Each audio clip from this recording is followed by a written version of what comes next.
What's going on, everybody, man? Welcome back to the Fishreel. Today, we got another special guest for another interview.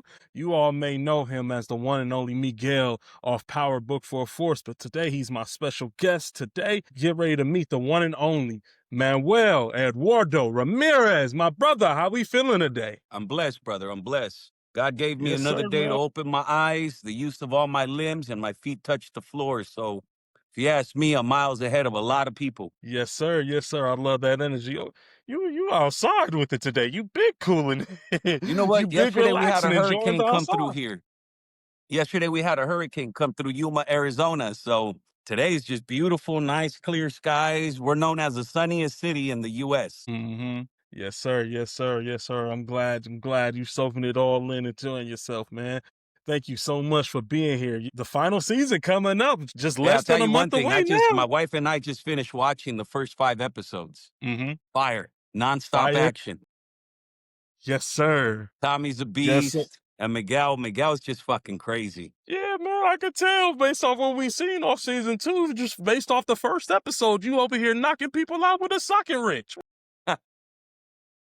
So let's get to it, man. Your time as an actor, Let's get to know you just a little bit, man. Man, Let's do it. where you from, man? And how'd you get into acting? I'm from San Bernardino, California. I was born and raised there. And Mm-hmm. right after COVID, I want to say 2021, a year after COVID, we packed up and we moved to Yuma, Arizona, a little small town. I wouldn't necessarily call it a town, and I wouldn't necessarily call it a city. We're like right Mm-hmm. in between. We got everything we need. Not everything we want, but everything we need. You know what I mean? Still very family, cozy. Everyone respects everybody. So really love it here, man. But back to where I'm from, San Bernardino, California, man. What some people consider the armpit of California. But trust me, I know I'm from the Inland Empire myself. Are you really? What part? I'm from Riverside County. I'm from Reno Valley. Oh, Moreno Valley, Moval. I remember when Yes, Moval was sir. nothing but dirt. Yeah, yeah. You We see, used to I go to had to get the TJ. hell We up had to out of go there. through Moval to get to Tijuana. Yeah, But yeah, not, you know what? My heart's always going to be there, man. I was born and raised there. I survived that city just like Kawhi Leonard and many others, Jaden Daniels, you know what I mean? But my yeah. heart will always be there, man. The, it, the people are just, misfortune. But besides that, man, I can't regret or say I had a bad time in the Inland Empire. I loved it there. To your other question where you said, how did I get into acting? I mean, that was all by accident, bro. Honestly, growing up, I never wanted to be an actor. You know what I mean? It wasn't Yeah. in my foreseeable future. I wanted to be the next Jordan. I thought I had the skills to be a basketball player, bro. I would ball up on my cousins. But Oh, when word? I got to junior In what high, position? I found out real quick when I got to junior high that I couldn't dribble and run at the same time and that my cousins just sucked more than me. So and I Oh, decided I God. wanted to be a cop. Then I decided I wanted to be a cop and I started running the street. So there went that. So I Man, ended so up, it's just having a kid at an early age. I got married at an early age. Started working a bunch of jobs, a lot of dead end shit. And I was mhm. working at this place called MBM Meat Packaging in actually Riverside City, right off of Iowa and Paul Merida. I don't know if you know where that area is No, yeah, I know. where it's Zorba's Burgers, right by Zorba's Burgers, which is the shout out to Zorba's Burgers, best burgers in the Inland Empire.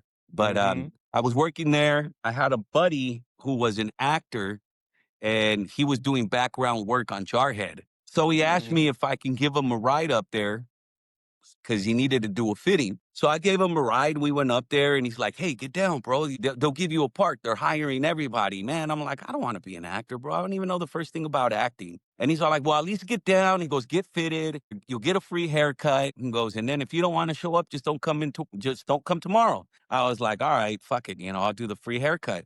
So I get in there. They did my fitting and they're all like, go through those doors over there. They're waiting to give you a haircut. So I go in there and I'm like, all right, look, I just want a taper on the sides, a taper on the back, not too much off the top. A guy's like, I know exactly what you need. I walked out that motherfucker with a crew cut, bro. I was so pissed. I was so pissed, man. He gave me a crew cut. So I was like, I ended up getting a job offer at a company called Nextel selling phones at the time. So I quit MBM and there was a time span that I had to go through background. And I was like, fuck it. Well, I'm just going to come up here, chill, and see how it goes. So Mhm. I wake up the next morning, man. I had to catch the bus at 3:30 in the morning to go from San Bernardino to the Victorville airport, the old Phew. Victorville. It was a base or something. So we head out there, right? It's cold as shit, bro. It's in right after Christmas, I think. And I'm freezing. And I go into wardrobe. I come out, and I'm dressed, no jacket, no sweater, no nothing. Just look like a Marine. That's what we were playing. We were playing Marines. So I run back inside and I tell the lady at wardrobe, I say, "Hey," I go, "do you have like a jacket or a sweater?" I said, "It's really cold outside." And she's like, "Oh, no, baby." She goes, "Today you're a method actor and you're acting like a Marine." I didn't know what the fuck a method actor was. I just knew I was a cold fucking actor. So we go into breakfast, a mesh hall, because they literally built us a Marine mesh hall, bro. Mhm. And we're sitting there, everyone's complaining about these powdered eggs we had to eat. So the director walks in, right? Everyone's complaining. They're all crying about it. And the director says, "If you can't eat the powdered eggs, then get the fuck off my set. They're going to take you on the bus and they're going to take you back to wherever the fuck you crawled out of." So Ooh. everyone just started eating their food, right? So fast forward 5 hours later, all we're doing is fucking marching. We're getting yelled at.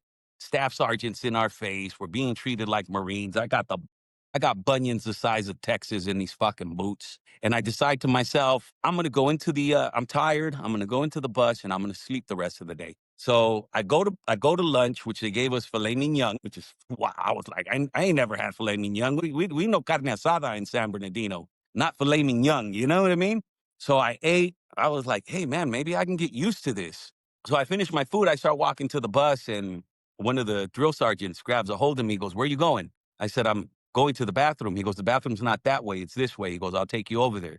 So we go over there. He's Mhm. fucking waiting outside the porta potty for me, right? I'm like, shit, man, I'm going to have to fucking go back. So I get out. He goes, "You're stay platoon today." He goes, "Come on, you're with me." So he puts me in a tent. I'm sitting there. I'm like in awe, bro, because I'm watching the director. He's like doing this, framing his shots. Mhm. He's talking to the cinematographer. You're watching all these lights. Mind you, the first 5 hours, we were just marching. We didn't see no cameras. It was an aerial shot of us getting to Iraq. So all you seen was thousands of extras dressed as Marines. And that's all we were doing. So we didn't get to see no action until we're under this tent. And I'm watching all this happen, all this magic, man. And I'm like, holy shit, this is how they do movies. And I accidentally bumped Jake Gyllenhaal, who's sitting in front of me.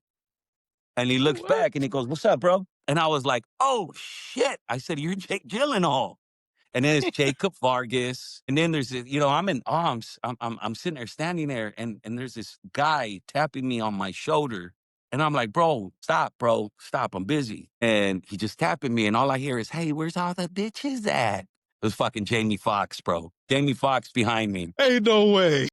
Yeah, bro. As soon as they said action, I knew I didn't want to do anything else. Hey, yo, that's what's up, man. That's wow. So just immediately, just once it just sort of all just fell into your lap and then just won you over essentially pretty much from there. Yeah, yeah. I hated it at first, and then I fell in love with it, bro. Yeah, because they, they told you eat the powdered eggs. It just shook you and you just like, what is this? And Yeah, I then was all hungry, of a so I sudden ate you the go into powdered eggs. I mean, hey, bro, when you eat sopa de fideo, you eat fucking fideo soup every other day. You learn to like powdered eggs, bro. uh-huh. That's what's up, man. That's what's up. So you pretty much just connected with them too, just said what's up, and then just The it just whole kind of time, just went bro, forward my from there. whole experience was with those three. If you look at the movie theater scene where we're watching Apocalypse Now, I Uh-huh. believe it's Jake Gyllenhaal, Jacob Vargas, and then you see my big head right in between both of them. I And gotta then we go had a back and farting rewatch the contest in the movie theater, which I won. Hey, that's what's up, man. That's what's up. That's amazing to hear. So immediately, so it won you over. So you just so what did you go into like actors training next afterwards, or you just A like negative, immediately just man. look? I've never taken a class. I've never taken a class. I watch videos. I've only had one acting teacher in my whole life, and Mhm. that's Mr. D, Denzel Washington. I just watched his Hey, movies and I learned how to act. hey, that's what they normally say when honestly, when you get to know a lot of filmmakers and actors, the only way to learn about the industry and the art of movie making is to actually watch movies and dissect it on your own. So that's Exactly, how it is. exactly. And I So mean, yeah, you that obviously you have to be blessed with some kind of talent. You know what I mean? Because if Hmm. acting was really that easy, then I would say everyone would be doing it. Yeah. But come to find out, it was something that I was blessed with, and I was able to watch Denzel and see his mannerisms and what he does. And I mean, I watch other actors. I like watching movies Hmm. specifically for their performances. You know what I mean? When I like Straw, when I heard about Straw, I already knew Taraji B. Henson. I knew what the hell she was capable of. But when I heard about Straw and then I watched it, man, I cried like a little bitch from start to finish. I ain't going. I was not Miguel one bit. I was like, just give her, just cash the damn check. That the Taraji performance alone just immediately grabs you. That's what it is. Bro, Taraji's just I fell in love with Taraji, maybe not Baby Boy, but Hustle and Flow. Yeah, I She's agree. just a badass, bro. She's a young Viola, you know what I mean? Viola to me is like, bro, I'm a major, like, I get major wood every time I know Denzel's gonna come out with something new. You know what I mean? Like, I fell in love with Denzel I gotta say it was maybe 1990, 1991. My dad brought home a bunch of movies and he handed me a 2-disc VHS called Glory. And he goes, at the time I knew who Morgan Freeman was. He goes, Hmm. look, he goes, you gotta watch this. He goes, it's Morgan Freeman, Matthew Broderick, and he goes, and a new young guy that you're going to love. His name is Denzel Washington. So I popped that shit in, bro. When they bring him back and they whoop him and that one tear comes down his eye, Hmm. oh my god, dude, I'm like hooked to the TV like this. And then when they refuse to get paid, he's like, Tara, Tara, Tara. I fell in love with him. That was the movie where I fell in love with him. After that, I watched everything Denzel. But I gotta be honest, bro. I think Viola takes him, bro. She fucked him up Really? in Fences. Yeah, yeah. She that's like one of those very few movies where you could say somebody outacted Denzel, and that was Viola in that movie. Just that performance when she starts to drop her them tears and that snort come out that nose. Oh my goodness, God, bro. When those when the boogies came out her nose, that's commitment right there. I was like, you just murdered Denzel for me. Like she said, I was standing there with you. Like I can't do it no justice, but you You just think I didn't felt want to it go and exude off lay the in bed screen. with another man? She was amazing, bro. She was amazing. But I've been standing there with you. Man, you, She's all shaking like my Frenchie when he gets all pissed off. She's amazing, bro. She is amazing. Like that woman is just I would love to play her husband one time. hey, man, we gonna speak that into existence for you. And that movie like Fences, and you have those two powerhouses in actors, them two alone, and then also an underrated performer within that film, Russell Hornsby as well. Like that movie is honestly like if you want to look at like a master class of what acting is like the true art of it, you watch Fences Most just based off definitely. that.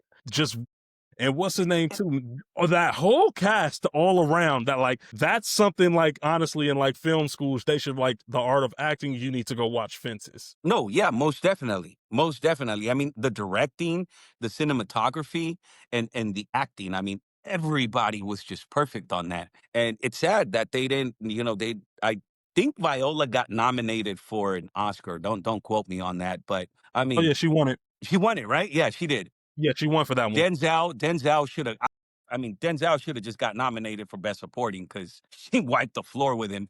But there's so many movies that Denzel should have got an Oscar for, bro, that I'm so pissed at the industry. By far, John Q. John Yeah, Q. He was amazing in John Q. Man on Fire, which is one of my favorite Denzel movies, man. One of the yeah. quotes that I love in that movie, and I truly live by it when it comes to my house, is forgiveness is between them and God. My job is to arrange the meeting. You know what I mean? And when I mean by that, I got guns all over my house. So if you break into my house, you're gonna meet Matilda, and that's God's secretary. But that dude is just amazing, bro. And that's my dream. Even if I just have to walk in as a waiter and I say, "Will you like some water, sir?" You know what I mean? I just need a one liner, bro, and my career is fulfilled. Man, listen, man. Yeah, shout out to Denzel because that man is truly the goat of all goats when it comes to acting. And it's just when it comes to his awards now, it's just I think it's just a matter of like, yo, we know you the goat. we know you finna phone in a Oscar nomination here and there to where they just don't be wanting to give it to him or nominate I him mean, no more at Flight, this point. bro, Flight. He should have won it. I Yeah, get it though. He was up against Daniel Day Lewis and Lincoln, and yeah, Daniel Day Lewis embodied that, man. Like that white man comes out of retirement and wins an Oscar. Like the dude yeah, has like 5 films under his fucking belt and damn near got an Oscar nomination for all of them. You know, yeah. He's arguably the like GOAT too in some people's eyes. I mean, they're there, but I gotta give it. I gotta give it to Denzel. There's a few Mhm. movies of Denzel that I'm just like, yeah. At a time, we'll act like that doesn't exist. What is that? But would it Runaway Train or Bullet Train or something with a train where he's on the I know train? what you mean. Yeah, I know which one for sure. Yeah, we'll It's act not like coming that to my doesn't head. exist either. And then I didn't even waste my time with I love Spike Lee. I love Spike Lee's old stuff, but I didn't waste Mhm. my time with that new one from A24 with Denzel. I heard Really? so many bad reviews. Oh man, I actually see. I watched it. I really enjoyed it. There was some flaws I did have with it when it comes to like the pacing and like narrative wise. But like once the movie like kicks into gear, like within the second act, because it takes a little time to get through, then I feel it gets going. And it's not necessarily one of Denzel's best performances, but like when you can tell when he locks in, like he's locked in. In anything, in any performance, like when he's locked in. You know what I mean? Yeah. Yeah. He's just amazing, bro. I mean, like I said, my career will be fulfilled even if it's a one-liner and me asking him if he wants water. Like just give me that. I'll retire right then and there, bro. Listen, man, the Lord works in mysterious ways, so we gonna manifest that into your life for surely. But Yes, let's get sir. into Power Book 4 Force. And when you came into the scene, honestly, I feel like the show in season 2, because let's keep it a band, even Joseph Secor said himself, season 1 wasn't that great. And I feel like Hmm. season 2 kind of served like a semi reboot, a retooling of the show. So introductions of characters like yours, man, definitely made a major shift in like the feel and tone of it, kind of like towards the OG Power. I feel you kind of got that essence with the introduction of your character. So I gotta ask, man. So how did the character of Miguel Garcia first come your way, and like what was it that attracted you to that role? So it's let me see. Timeline was okay. It was give me 1 second. Are you leaving? Yeah. All right. What's up, Conan? Okay, so timeline was it was 2:30 in the morning on Friday. I get up in the middle of the night, man, I gotta take a shit, right? And I'm in the bathroom and I'm looking through my emails, and there's an email of my manager, and she's sending me the breakdown of Power. And I'm half awake, half asleep, trying to handle business, bro. I totally forgot I did not answer her. So Sunday comes along, no, Monday comes along, and my buddy Alejandro, he lives in Spain. Shout out to my buddy Alejandro Barrios, dope actor. He calls me, he goes, "Hey bro," he goes, "I need help with a self tape." And I said, "Oh, okay, yeah, yeah." He goes, "You got time right now?" I said, "Yeah, of course." He goes, "Did you get the audition for this?" And I read it, right? And it was a Mexican Uh-huh. guy, Alpha, and it gives you the description of Miguel, but it didn't have a name of the project. I said, Hmm. "Nah, I didn't get an audition for this." He goes, "Bro, it's for Power." And I was like, "Really?" He goes, "Bro," he goes, "if you audition for this," he goes, "you're gonna book it." So I Hmm. help him out, right? I help him out. He puts together his audition tape. I finish with him and I quickly call my manager and I say, "Hey," I said, "why didn't you, did you submit me for Power or no?" And she goes, "No." And I go, "Why didn't you?" She goes, "Because you didn't respond to me and it said it has sex scenes. So I thought you didn't want to do it." I said, "I need you to get on the phone right now and call casting and get me an audition." Mind you, they had been looking for Miguel Garcia for 4 months now. So I already have the sides, right? I'm miles Hmm. ahead. As soon as I say to myself, I'm going to get a call on Friday. We're going to get the audition.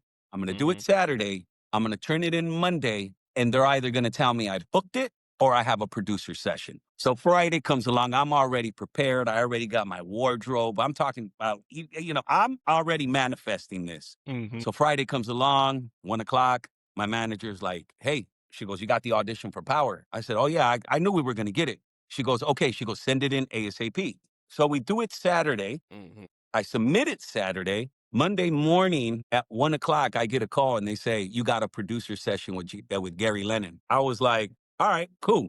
So then she goes, "They added a scene." And I was like, "Cool." She goes, "I just sent it to you. Open it up. Look at it." Opened it up, look at it. It was like, I don't remember exactly if it was 6 or 8 pages. It's just a fucking monologue, bro. Mm-hmm. Tommy has like maybe 4 lines in the whole thing, and it's just Mm-hmm. me fucking going off on Tommy. That was the very first time where I actually felt shook because I was like, son of a, I had 2 days to learn it. And I was like, son of a bitch, I don't think I'm going to be able to pull this off. Bro, I went ham on that and just studied until I drilled that in my head. Went on camera. There was a scene. Remember the scene in season 2 where I'm having a diabetic attack? Yeah. So I look at the producers and I say, "Can you give me a second?"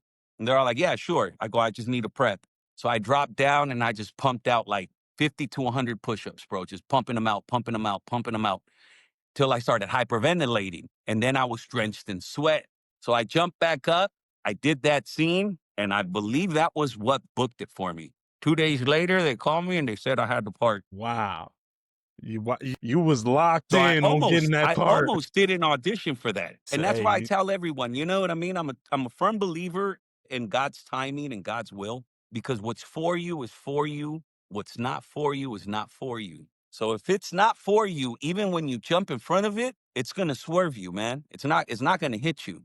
But when it's for you, even if you run from it, it's gonna smack you in the back of the fucking head because it's for you. And that's why I tell everyone, you just gotta be patient, man. Stay the course and you're going to get to what is for you. that's powerful because literally, like exactly what you just said was for you, and it just straight told it like God told you, like this is exactly where you supposed to be, and I'm gonna give it to you right here and now. So that is so blessed, man. And Miguel is a hella layered character overall. So it's like when you was reading like the script and like really learning more about the character of Miguel, like what was it like that just about the character that just popped out to you? It was just he was such a dominant figure and he was so evil and mean. So what I had to do, we're used to watching these characters on TV that when it comes to the bad guy, bro, they flip out. You know what I mean? They always scream at the top of their lungs. They Yeah. always pacing back and forth, throwing shit, breaking shit. It's never layered anger. Like anger always comes with another emotion. And Hmm. that's what people don't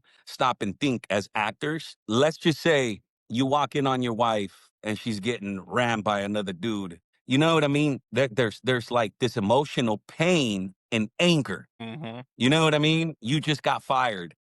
There's that pain that now you gotta, how you gonna feed your kids Hmm. and you're angry because you got fired. So anger always comes into emotions and you have to be able to project that. And honestly, all the bad guys that I grew up around, because I grew up around, man, you came up in Mobile. You know what I'm talking about, man. We grew up around a lot of bad people. Yeah. And these dudes and all those cats, they weren't loud, man. It's like Denzel said in American Gangster, the loudest one is the weakest one. And the strongest one always stood like 5'3". You know what I mean? Yeah. And he'd fucking take something and just equalize. He'd take an equalizer and just bash you in the top of the head with it. Like the dude was mean. He was 5'3", but fucking mean as shit. So I remembered all those dudes and how they would act. And then I rewatched Casino. I rewatched Goodfellas. I rewatched Training Day. I rewatched American Gangster. And I just took pieces of those actors played by Joe Pesci and the characters played by Denzel. I just meshed them up in Miguel and then just added a little bit of me in it. That's what's up, man. That's just, hey, you pick some classics to go back and watch to try to replicate that character and get some inspiration. Yeah, Now we man. see where he gets his true ruthlessness from and why he's so crazy because You you know, so broke him.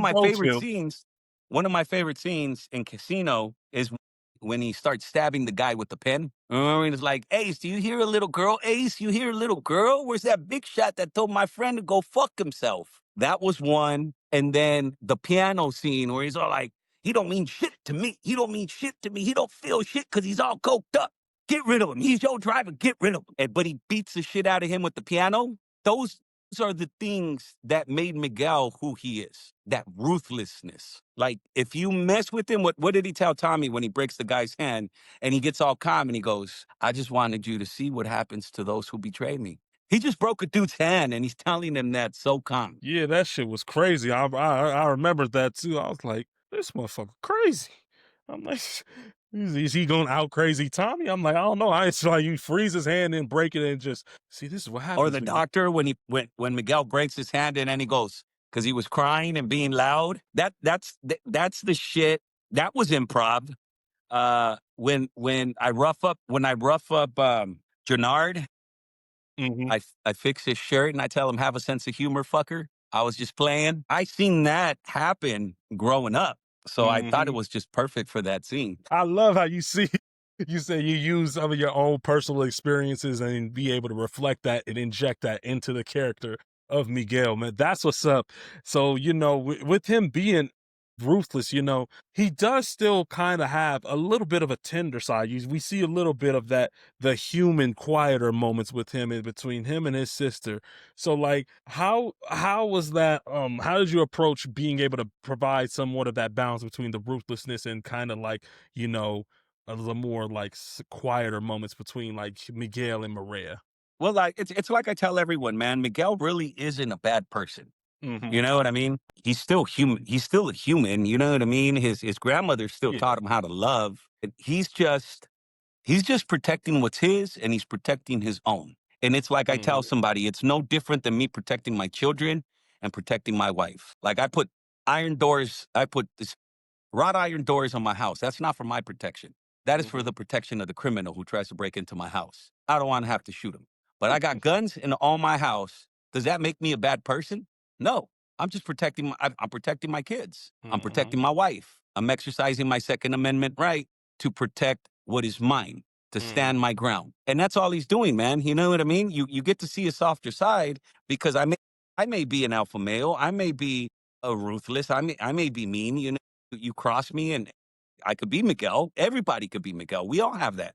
But at the same time, when you're around those that you grew up with and those that you care about, you tend to be a little softer. You tend to have a softer side, even when you're a Hmm. man. You know what I mean? The two people who can make you melt is your wife and your daughters. Hmm. So I feel like when it came to Mireya, it was more like a father figure because they lost their father at such a young age Hmm. and they lost their mother at a young age, which we'll touch that. You'll get to hear that in this coming season, what happened to mom. But Okay. you could tell that her and grandma really didn't have that connection and relationship that Miguel and his abuelita had. So Miguel had to show her more empathy. But as you could see, like for Miguel, his grandmother was his heart. His grandmother was Hmm. everything to him. So I think that no matter how evil and mean a person can be, I think there's always a little bit of empathy in there for those that he cares about, for those that he grew up with. So it was Yeah. very important to have to show that because that's what's going to make you either still hate him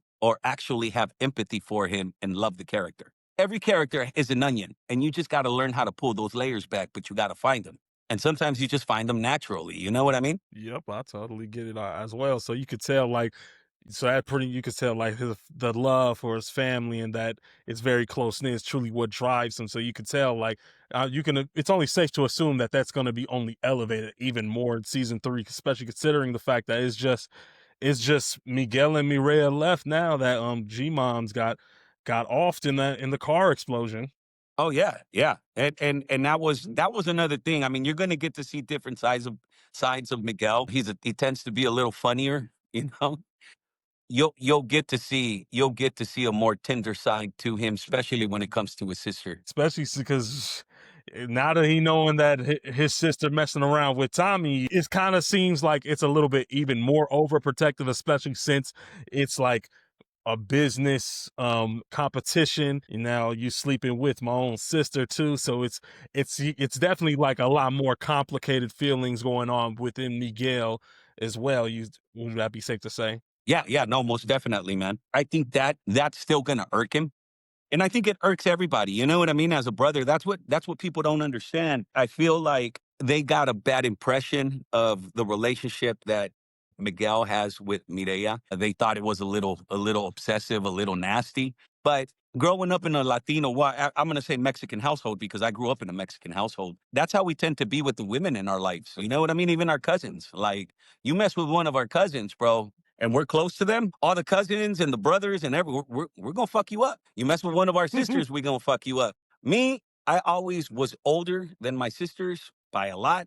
But my brother was the overprotective. Like there was this one guy who came to visit my youngest sister, and he got there. Give me 1 second. Ma, estoy ocupado, estoy haciendo un show, ma. ¿Qué pasó? Ay, pónmelos enfrente, ma, ahí. Sorry, bros. My mom, she's dropping something off. All good, bro. No, like I was saying, it's what were we talking about? Sorry.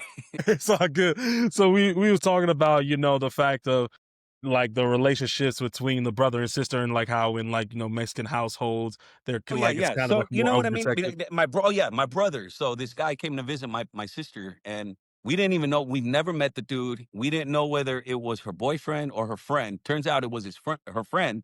But my Hmm. brother ran out, pulled him out of the car, and beat the shit out of him in the front yard just because he asked for my little sister. And my little sister Damn. ran out, and he thought it was her boyfriend, and that was another fucking incident where my brother kicks his ass. I mean, beat him up pretty bad. My sister runs out. We get him to stop. I'm on the sidelines laughing. You know what I mean? I'm watching. I'm like, I ain't got to do shit. You know what I mean? I'm too old for this shit. So I'm watching him. I'm laughing. He's beating the shit out of him, stomping him out. My sister runs out. Her and my other sister get him to stop. And she's all like, he's just my friend. So my brother picks him up and he dusts him off, right? And he's like, oh man. He goes, I'm sorry. He goes, I thought you were here because you were her boyfriend. He goes, we're cool, right? Yeah. So it's just a protective instinct that we have as Hispanic men. You know what I mean? Hmm. It's not anything else. It's not sexual. It's not nasty. Hmm. I'm sure that in your culture, you guys are the same way. I mean, you see a dude dating your sister, you're like, oh man, this dude's porking my sister. Like that shit don't go. Yeah. Like, You know what I mean? You're that gonna third get eye sus, and open you're now. gonna be like, well, what are your intentions? Don't get her pregnant, fucker. You know? Absolutely. Were you a fan of Power beforehand, landing the Yeah. show? No, I Were was you a fan aware of of it at all? Tommy, bro. I was a Just fan of Tommy. Tommy. I can So honestly, I speaking of, mean, don't no, hey, no disrespect to Amari. hmm, Amari is fucking awesome as an actor. The dude is very talented and skilled, and all the work that he does and everything that's coming to him, he deserves it because he's put in the work. But for hmm, me, it's just always been Tommy. Tommy made that yeah, show. honestly, Everything about Tommy, Tommy, Tommy, Tommy.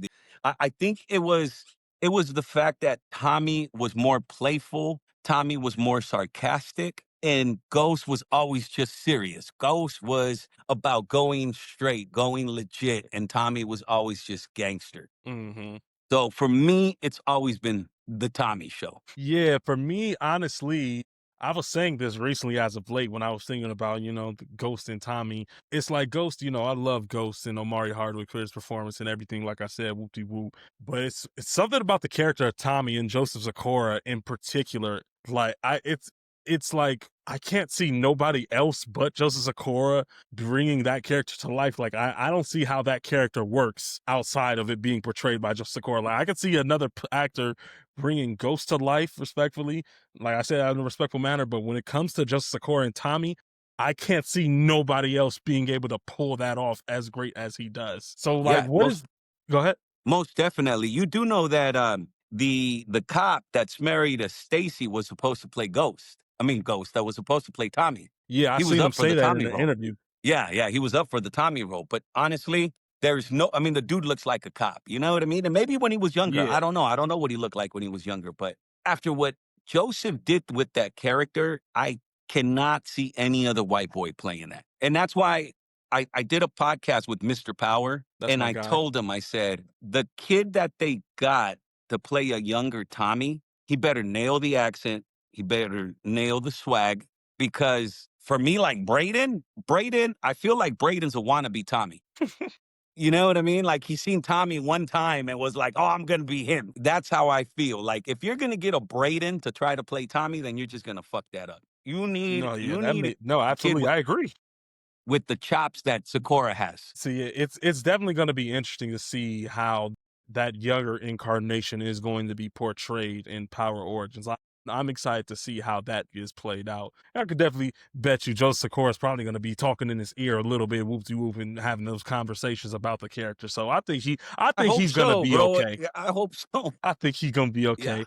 So I speaking of truly hope Justice so. Sakura, what's the name? So, what's it been like? You know, you say you love the character of Tommy and everything. So, what was it like being able to work with him and have that banter back and forth as Miguel and Tommy? I mean, Joseph Sakura as a person, the dude's amazing, man. As counterpart. The dude's amazing. Everything about that man, and I don't just say that because I'm on the show. He is the one of the greatest persons to work with. Every take, he's Tommy. Even when the camera's not on him. He's Tommy, man. He's not selfish at all. He's not like, well, let me make sure I look good. No, he's more like, let me make sure you look good, because if you look good, then I look good. So working with him it's always been a pleasure. Talking to him off set, I learned a lot. And you come to find out that he truly isn't Tommy, man. He's just Joseph. Yeah, we're seeing a lot more Joseph is looking like on his new show, Reasonable Doubt. Like, that's not Tommy. That's straight Joseph acting in a whole other role. Oh yeah, yeah. What's the name? Have you watched that show at I all? guess Have you you? can honestly say that really, and how he talks and how he carries himself on Unreasonable Doubt, that Mhm. truly is Joseph offset. That's interesting to see. Speaking of, like, working with Joseph Sikora, the whole ensemble of Force, man. I'm really digging the cast, especially within season 2 and going into season 3. So what's it like just working as a whole ensemble on the set? Like, what's a regular day on set of Power like for you? It's the easiest work I've ever done, honestly. It's the easiest work. Everyone knew their role. Everyone Mhm. respected each other. Everybody was just there to work. There was no egos whatsoever on set, man. So Mhm. now I cannot sit here and tell you that I've ever worked on a bad environment or a bad set, but Mhm. by far, Power was the best set to ever work on. And honestly, I wasn't around too much, man. I came to work, I punched my clock, and I went home.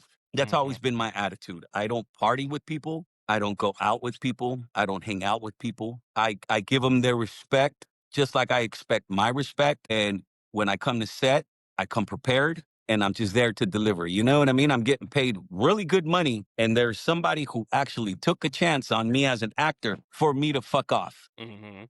So everything was very professional. Everything was very enjoyable.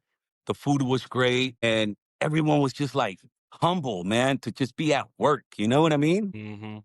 This very much sounds like the whole cast is a family. Essentially, that's what I've been It gathering really from was, each and man. every It was set. a power family.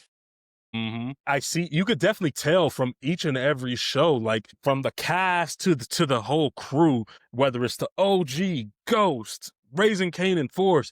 It's all one, like, individual families, but one big ensemble family at once. So that's really cool in here to see constantly. So season 3, your final season. What I've seen you've talked about it, and then other people talked about it as well. It was around, what was it, the episode 6 mark that you guys found out that season 3 was going to be the final season? Yes, correct. It was halfway through episode 6. Okay, We yeah, so were I do filming it. remember. We were filming a scene in a restaurant. Mhm. That's about as much that I can give you.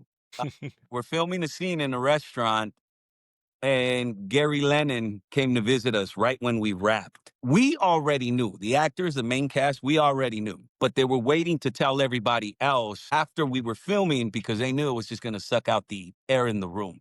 And Mhm. honestly, man, it's like a sucker punch to the stomach when they told the rest of the cast and the crew. And good thing, man, good thing that none of them, there was no egos, there was nobody who was upset. Mhm. Everybody went home, thought it through, and then came back the very next day to work. And we're like, you know what? Fuck it. It's our last season. There's nothing we can do about it. We can't sit here and fight and argue and demand another one because it's not going to happen. So Mhm. everyone's mindset after that was let's create something so fucking awesome that Stars is going to regret canceling. Mhm. That was everybody's attitude, man, which it could have been more negative because remember, you're putting all these people out of work and everyone was expecting to at least get one more season. We were like, well, Ghost went 4 seasons. We're going to get 4 seasons. Yeah. Didn't happen. But we just, like I said, I went to work, man. I was getting paid to do a job and I did it to the best of my ability. And just because I was unemployed after doesn't mean that I'm going to fuck off and do a half-ass job. You know what I mean? It's still my name out in the industry. And it's something that people are going to look at as a resume and say, okay, yeah, I want to hire him to play a cartel leader. Mhm. So yeah, everybody understood that it was just a business and just wanted to go on and just finish off this story off on a high note. So Yeah, with yeah. that, with Everyone understood the assignment. let me go ahead and ask you then. Let's have a little fun. So since this is going into y'all final season, starting less than a month, November, we almost here. We almost here. So let me ask you, based on your own mouth, we not gonna talk about Raising Canaan. We had that we gotta wait till next year to see that. Let's Yes, see what sir. you think. You think y'all wrapped up y'all show better than Ghost? Better than Ghost? Yes, most definitely. Most definitely. And I'm not just saying that because I'm biased. Well, one, I like Force better anyways. I could never really get into Ghost, but I feel like Ghost left so many unanswered questions. So, which I think we're gonna do the same. If you ask me, we're never gonna be able to please the mass. I mean, it's not gonna happen. You know what I mean? Everyone's gonna be disappointed. As it is, they're already disappointed that it's the last season. But look at the bright side. You guys are getting legacy. Hopefully it gets greenlit. You know what I mean? Room opened last month. So let's see what happens with that. But I think we delivered a great season. I think 50% of the people are going to be satisfied and the other 50 are going to be like, no, we need more. So man, you think y'all gonna wrap it up better? Because like a lot of people didn't necessarily like the way Ghost wrapped up. So, and the trailer for season 3, the official trailer, it looked like some heat. It looked hot. I'm not even gonna lie. So it's a lot of us that we very much excited. And it's really cool to see because, like I said, the first season of Force, we can be real, wasn't the greatest. But then you guys definitely hit the upswing like real good on the second season. And hopefully, so you're looking like you're going to end off the show on a high note with season 3. So without spoiling anything, what can fans expect from season 3 in terms of both Miguel's arc and the overall tone of the season? Well, I think Miguel's arc, you guys already know it because it basically spoiled it Hmm. in the trailer of who and what I built an alliance with. Yeah. But you're going to get it's just nonstop action, man. The first 5 episodes that I already watched, just nonstop action, nonstop firefights. I mean, everyone and everything is coming at Tommy, including Miguel. And Yeah, the because arc for we my heard in the trailer character, you're going to get him alive. in terms of my character's arc, um, I think it's going to leave people asking questions and possibly wanting more once they see who I'm aligned with and how that alliance works. But once again, like I said, you can't please the masses, so you're going to have a lot of people who are going to be angry. Team Miguel, which it surprises me because there is a lot of Team Miguel people. Hmm. I'm personally a Team Tommy, you know, but Yeah. it's I think legacy would need Miguel, man. I think it would answer more questions to who he is and what he's capable of, and I think he could be a major, major ally for Tyreek and Tommy. Hmm. So hold on. Let's real quick since we on there. So there, it's possible. It's very much possible without spoiling it. Miguel is somewhat able to make it out of the bloodshed war that's coming in Force season 3. So let's say hypothetically, possibly that Miguel makes it out. Would you think there's a way for a possible Miguel continuation in a potential power legacy with Tariq and Tommy? Or would you answer that call immediately and say yes if they called you? Most definitely, Hmm. most definitely. I mean, wouldn't if you're in the drug business, wouldn't you want a goon like Miguel on your side? I mean, that's just the question. You know what I mean? Yeah, What best person to have by your side in a fist fight than Miguel? Miguel yeah. starts Miguel got losing the fight, he's connections. gonna bite the shit out of him. You know what I mean? It's that I'm just saying. If when you look at Miguel, he wanted to deck Tommy in the mouth. He just couldn't. Hmm. Chet wouldn't allow it. Yeah. So it's I know if I was a drug dealer and I get caught up in some shit, a shootout or a fist fight, I would most definitely like Garcia next to me. So yeah, since we talking about him, it's a lot of speculation going on in the streets and the talk of social media, especially after that little post credit scene we saw from Ghost with Tariq getting a little phone call. Is it possible for the fans to expect like some sort of cameo or something, or Tommy making a certain phone call to another family member he knows, possibly out in New York? Is that possible? So we could be on the lookout for? I mean, you know better than me. What do you think? Hey, I mean, listen, I think Tommy gonna need all the help he got. Listen, he don't really got that much family, and I'll last tell time you like this. I'll tell you like this. If it's not happening, I give you a straight no. But when I divert your question with another question, I don't know. people, you see that? You see that? You know what? There's your answer right then and there. We gonna leave it right then and there for that one. So, because all I'm gonna say is like, listen, I'm pretty sure Tommy got his ears into the streets of New York still, because that's still his home. And if he finding out his own nephew is kingpin out there, why wouldn't he make that phone call? Is what I'm gonna say to Why, that. why would they give you legacy if why would we wait this long and then give you legacy if not? You heard it here first, people. You heard it here from Manuel. Now I am going to tell you though. I mean, it's not as the way people are expecting. Mm-hmm. We don't need. Okay, honestly, we don't need Tyreek in our series. We don't. Like he's Mm-hmm. not the savior that's going to come and save force. Mm-hmm. Realistically speaking, but when you're continuing with another chapter as a writer, as a producer, you have to have an avenue into that show. So I'll leave it at that. There we have it, bro. There we have it. So it's gonna be a pretty interesting season. We're gonna see some familiar faces pop up throughout season 3. Hopefully season 3 is gonna wrap up on a nice and strong note as well. So let me ask you, Power has, and before we wrap up, the Power fan base is massive and only grows bigger and bigger by the year, essentially. What do you hope fans remember most about Miguel Garcia when the show wraps? Just the fact that he wasn't just ruthless. You know what I mean? I wanted Mhm. people to see. That's why it was so important to me. And I say actors are onions. Characters. Mhm. Characters are onions. It was very important to pull back as many layers as I could with the time frame that I had. So Mhm. you can remember Garcia as not just this evil cartel kingpin, but someone who can basically carry his own story by himself. Mhm. So that was the important part, to see him just as a human being who happened to be a drug dealer. Real. That's real. It's real, man. And finally, what's next? What's next for you, man? What's next for Manuel Ramirez? Any possible upcoming projects or anything like that be lined up? Right now the industry has been very, very slow. It's depleted.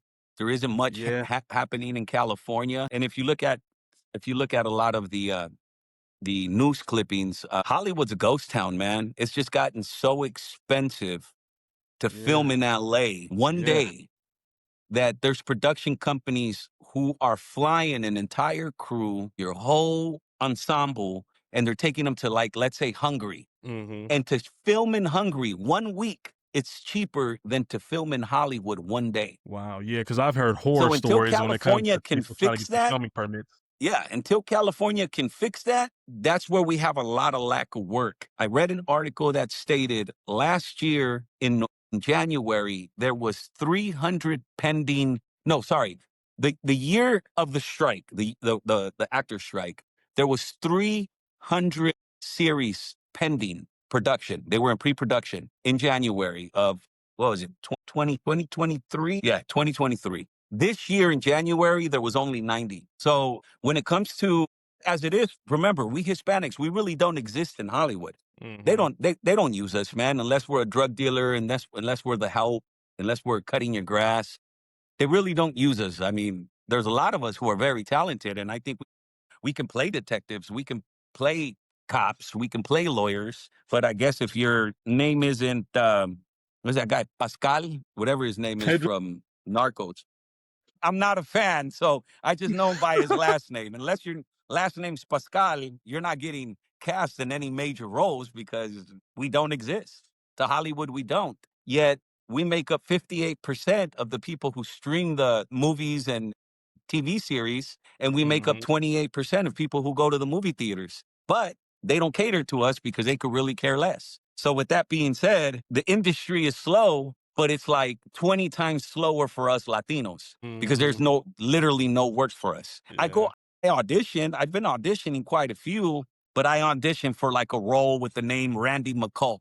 Bro, I don't look like a damn Randy McCall.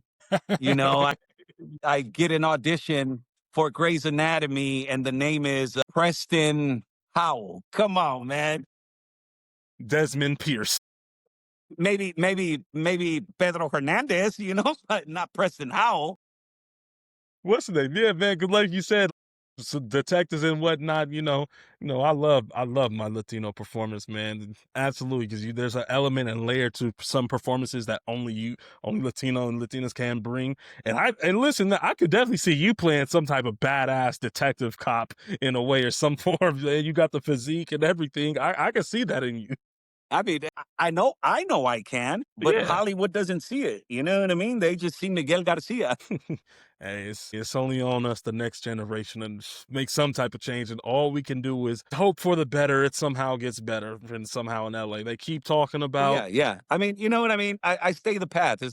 It's like Mhm, I told you earlier. It's what's for me is for me, and what's not is not. And I can't force to be a Randy McCall because it's just not for me. Realistically, it's not for me. And unless they're willing to change the name and in their mind they seen a Latino play it, you got to remember when you step into that room, they already got their mind made up on what they want. It's very rare when they don't, but the 9 times out of 10, they already know what the race is, what he looks like, his physique, mhm. and you can go in there and book the room, but doesn't mean you're gonna book the job.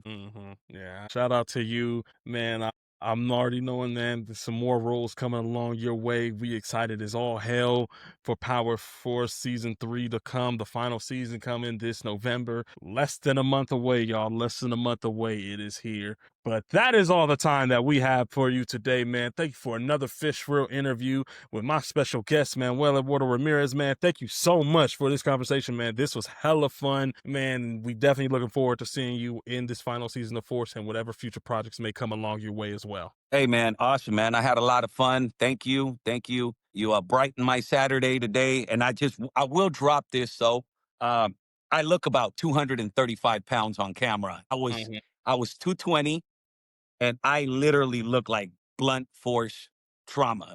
I'm huge. And Mm, I should have known better because the camera puts 10 to 15 pounds on, but I yeah. just look massively big on there, bro. Not even like what I look like right now, but the performance is still the same. I think I elevated it a few notches. So if you're Hell yeah. team Miguel, make sure to go and watch November 7th. But if you're like me, Team Tommy, make sure to watch anyways, November 7th. Hell yeah. You heard it here first. Power Force Season 3, the final season, November 7th. Be on the lookout, man, on the Stars app, wherever. But that is all we got for you all today. Thank you all so much. Y'all have a blessed rest of your days, man, and keep on watching your good old film and TV. I'll talk to you soon.